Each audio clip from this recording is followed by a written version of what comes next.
ছাত্ৰ ছাত্ৰীসকলৰ বাবে আহিছে শিক্ষা বিভাগৰ ফালৰ পৰা এটি বিশেষ গুৰুত্বপূৰ্ণ নটিফিকেশ্যন তথা ভাল খবৰ। ইতিমধ্যে 2025 বৰ্ষত যিসকল ছাত্ৰ ছাত্ৰীয়ে উচ্চতৰ মাধ্যমিকত 80% মাৰ্ক লৈ উত্তীৰ্ণ হৈছে তেখেতসকলৰ বাবে অহা কাইলৈ আছে বিশেষ উপহাৰ। শিক্ষা আহৰণৰ বাটত ছাত্ৰ ছাত্ৰীলৈ অনুপ্ৰেৰণা। ডক্টৰ বাণীকান্ত কাকতি বঁটা আঁচনিৰ অধীনত স্কুটাৰ বিতৰণ অনুষ্ঠিত হ'ব।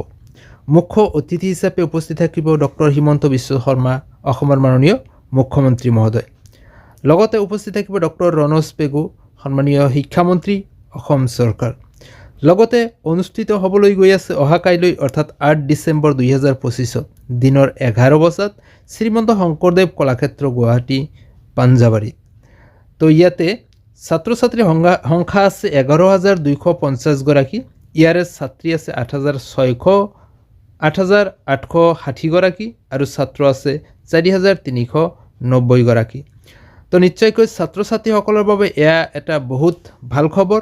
2025 চনত উচ্চতৰ মাধ্যমিক চূড়ান্ত পৰীক্ষাত যিসকল প্ৰাৰ্থীয়ে ইতিমধ্যে 80% নম্বৰ লাভ কৰি উত্তীৰ্ণ হ'বলৈ সক্ষম হৈছে তেখেতসকলৰ বাবে অসম চৰকাৰৰ ডক্টৰ বাণীকান্ত কাকতি মেধা আঁচনিৰ জৰিয়তে এটি বিশেষ উপহাৰ স্কুটি বিতৰণৰ অনুষ্ঠান অহা কাইলৈ ইতিমধ্যে পাব্লিছ কৰা হৈছে চৰকাৰী ফালৰ পৰা।